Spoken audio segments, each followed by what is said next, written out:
This is Melisandre coming out of the darkness. She sure is.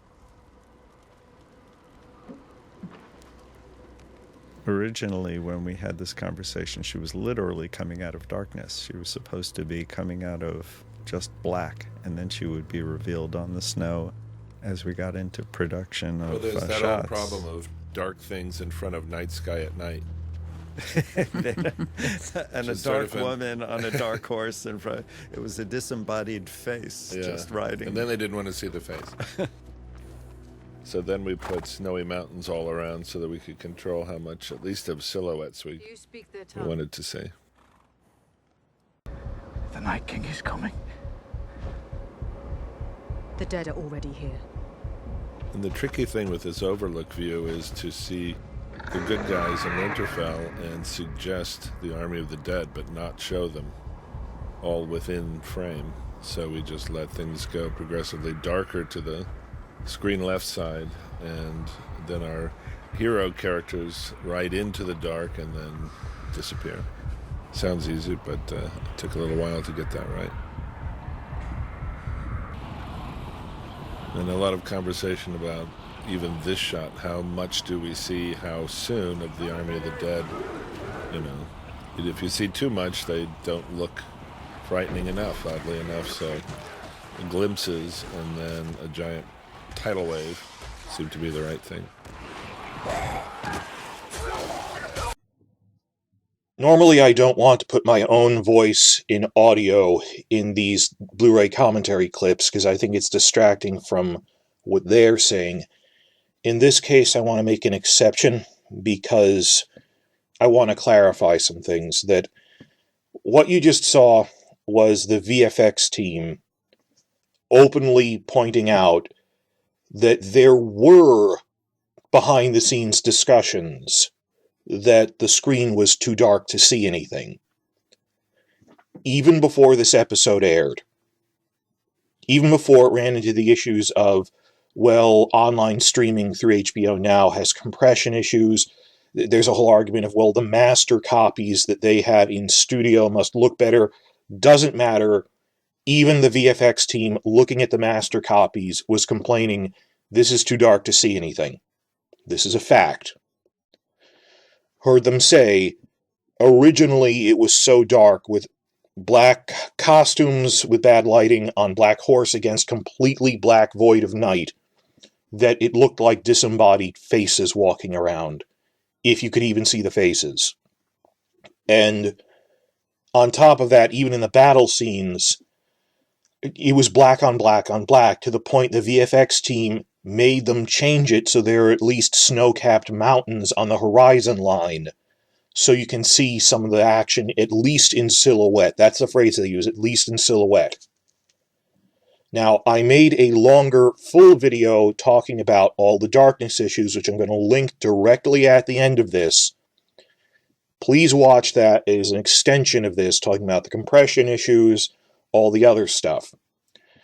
What I'm concerned about and why I'm making this audio is in the next set of clips, I'm splicing in the alternate commentary for the same episode by director Miguel Sapochnik and cinematographer Fabian Wagner.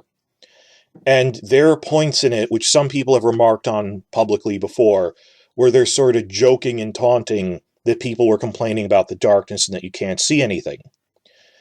I want to defend Miguel Sapochnik. I even want to defend Fabian Wagner, that I think they're reacting to this poorly. But in the interest of honesty, I want to show you these clips, that they are aware of this because people complained. They're reacting to the public thing, but I want to address it. I don't want to hide that. But I'm on audio here to point things out. In the full video, I talk about this, that what do you think really happened? That this was purely a mistake or an accident, and that dozens of people who are major staff department heads simply didn't notice how dark it was until the day it aired? No, and in fact, the VFX commentary proves that there were active discussions about how much lighting there should be. What I'm upset about is that people just think in sound bites and don't think through their comments that, why was everyone blaming Fabian Wagner when the blame for this is on Benioff and Weiss? It's because he reacted to it poorly in the press and sniped about, well, maybe you should learn to adjust your TV sets. He doesn't really think that. that it's... Also, when anything else went bad in the show, people were living in denial and wanted to blame people who worked on a specific episode rather than admit Benioff and Weiss are crazy people. Like, I remember when the Sand Snakes were doing stuff in Season 5, major fan sites were complaining, these sure are bad actresses.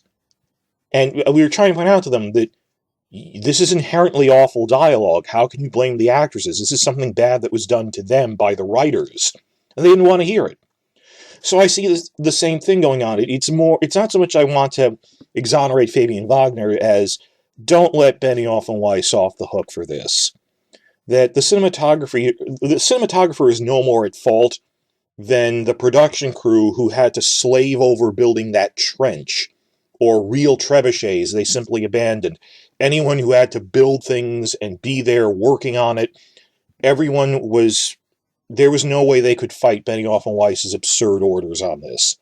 And indeed, in a later interview, Wagner said, it looks like this because Benioff and Weiss wanted it to look like this. It isn't, and I believe that, it isn't an accident. And the blame is squarely on Benioff and Weiss for meddling. Like with the VFX team just saying, it was too dark, can we lighten it up a little? And they had to fight for even what little we could see. That we saw this with like the Dorn fight and stuff. Well, we have to make it in the daytime. You can't see things at night. That they know nothing about day for night filming techniques, which I talk about in the main video on the darkness stuff. That you hired two con men who know nothing about filmmaking. What did you think was going to happen if they tried to make a night battle? And it's stunning they compared it to Helm's Deep. So here now are the clips of Sapochnik and Wagner. So, Fabs. God, this is really dark, isn't it? Oh, no, hold on. Oh, hold on, no. We decided we should do it that way. It was intentionally like this. Oh, was it intentionally like this? I think so. Really? Oh, I just thought it was a mistake. Oh, no. Yeah, bummer. I can't see all the people. I can't see exactly what they're doing. But he can't see them. Wait a minute. I'm not sure my monitor's tuned in properly. Wait, none of the characters can see what's happening. I'll show you how to do it properly, sure. Look, they're like, God, my TV's too dark.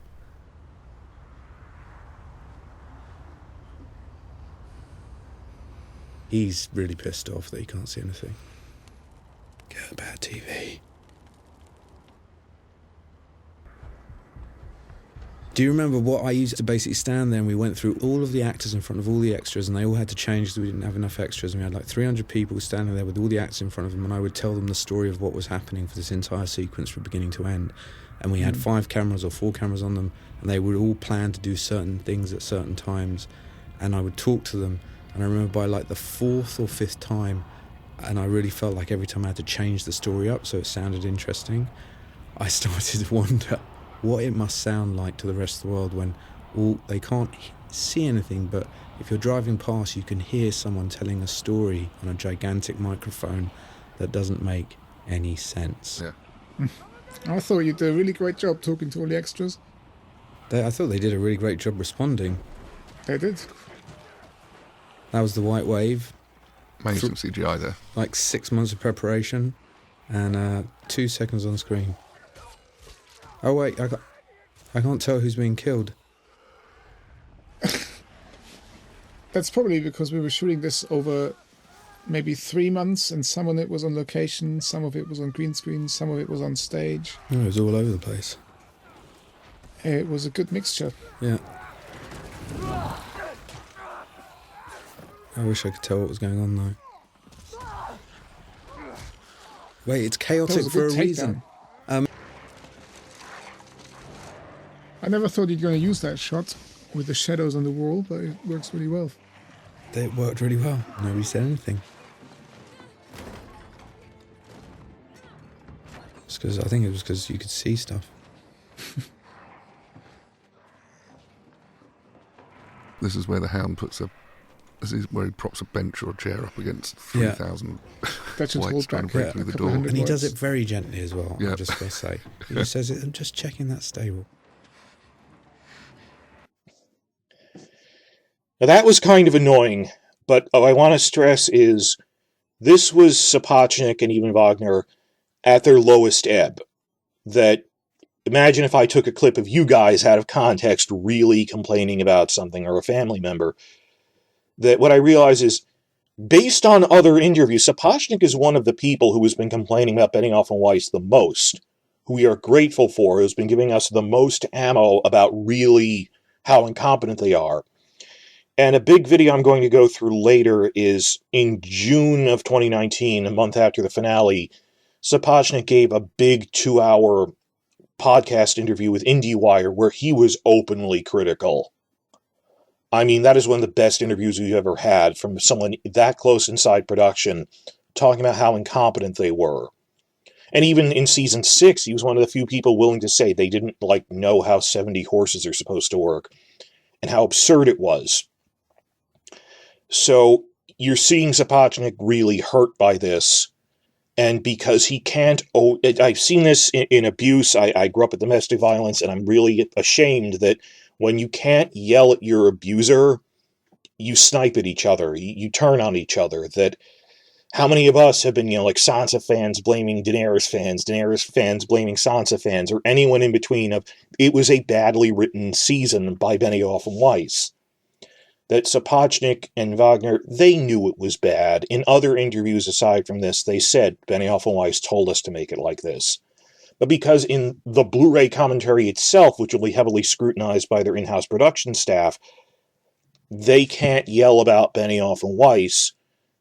They're bitterly, flippantly making remarks about, oh, well, I guess we can't see anything. But if you pay attention to it and the whole thing, they'll alternate between that and admitting, yeah, I wish I could see something.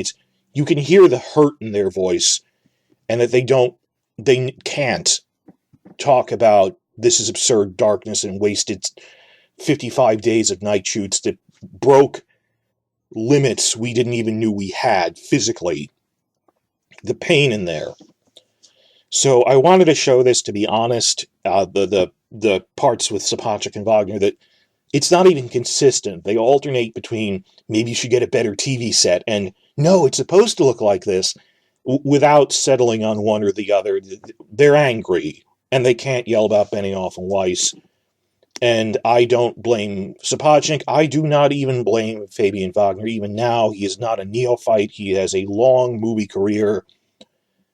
This is just another one of Benioff and Weiss's follies.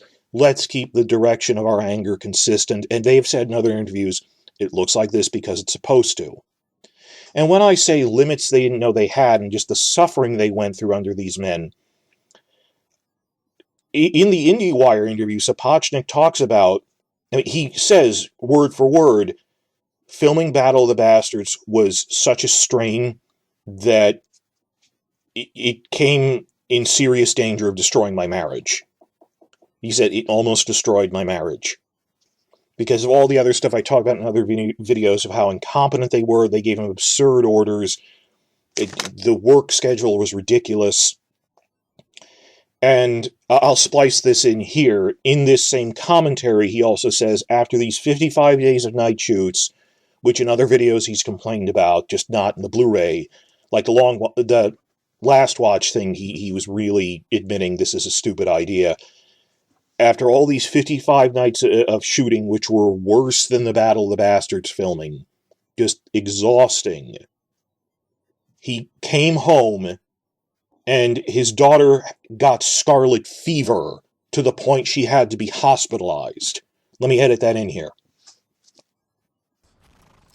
It's funny, isn't it? When you look at it like this, it doesn't actually look as cold as it was. It was really cold, except the snow wasn't as cold because it was made of paper. This was also towards the end of our 55 nights, so we had all been up all night every day for a long time. So I've got to tell you guys a secret about those 55 nights. the week. So the last week that we were shooting, the last week of those 55 nights, and I can't remember if it was 55 or it was 60, but I remember the last week when I had to stop because I had to start an 8:05. Yeah. I remember having this last week where I could feel the adrenaline gradually leaving me and me feeling that euphoric sense of, oh my God, I'm finishing. And then I would see all of you guys standing there looking grey and with this look of abject terror on your faces that you had to do another week, and I wouldn't be able to shout out kind of like, hooray, because I felt so bad. And then we left. I remember me and Fabian coming back 2 days later at the end of those 55 nights and seeing you guys and feeling so fucking guilty. Well, thank you for that.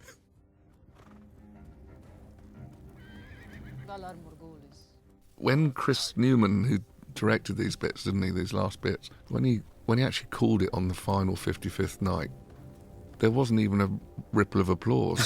People just turned away and walked to their cars, and I think it was the next, the following weekend when we actually sort of celebrated. But I thought there was going to be some sort of celebration or announcement, but people just, it was a wrap and we just walked away from that green screen. But there wasn't the time, was it? Because never to see it again. I think we wrapped on the Friday on the nights, and then on the Monday morning we were all there to start the next episode. We were back, yeah. I remember I went home. But the sun did come out. The sun did come out. I remember going home and it was a Saturday morning. Couldn't sleep for 2 days because I was so turned around. By like Sunday night, which was Easter Sunday, I was so tired. I thought, okay, well, I'm going to fall asleep. There's just no way I'm staying awake at this point. And at that point, my daughter contracted scarlet fever and we ended up in the hospital. And I remember sitting there thinking, that's just so not fair. And then started work on Monday. It's testing. Yeah, that's... Yay. Yeah, so you see, this isn't just, oh, we're offended. They had a miserable experience filming this absurd episode that wasn't worth it because the darkness stuff that they were forced to do. So I don't blame Sapochnik and Wagner for having this moment of being upset about it, because in context of all of their other interviews, particularly the IndieWire one where Sapochnik is not supportive of what was done in this episode by Benioff and Weiss, obviously he supports his own crew and stuntmen, that you may have heard, in the commentary they're being flippant about it. It's, guys, it's Benioff and Weiss, and they can't complain. Conleth Hill, in his commentary track for episode 5, similarly does that thing where they're throwing shade, that they know they can't directly complain, so they're saying really bitter, sarcastic things out of context, but that's addressing that. But the core part of the Sapochnik, Wagner thing, that the VFX team commentary track, they are admitting there were discussions that it was too dark before it ever aired. And what I'm trying to piece together here is just what did the original vision for this, the wish list outline that Benioff and Weiss presented everyone, look like? That when they say, oh, we've been thinking of it since season 3, I believe them because there are interviews corroborating that with James Hibbert of Entertainment Weekly, that he explained, well, I actually visited them in season 3 and they told me all their ideas for the Long Night Battle, which it's probably true the way he said it, that they swore me to secrecy. It's just, it's worse than they're lying that they had a plan. They were sitting on a bad plan for 5 years, which was incoherent, and the moment they showed it to other people, they went, that isn't how lighting works. It's too dark to see anything if we film it at night with only natural lighting. It's black on black on black. You can't see anything. The camera isn't the human eye. Even then, people couldn't see anything. Can't it be a moonlit night? Snow, light reflects off snow. They had to beg them to put in snow-capped mountains. And the other parts, the other clips I presented first, just to show you Sapochnik is on our side when it came to talking about editing.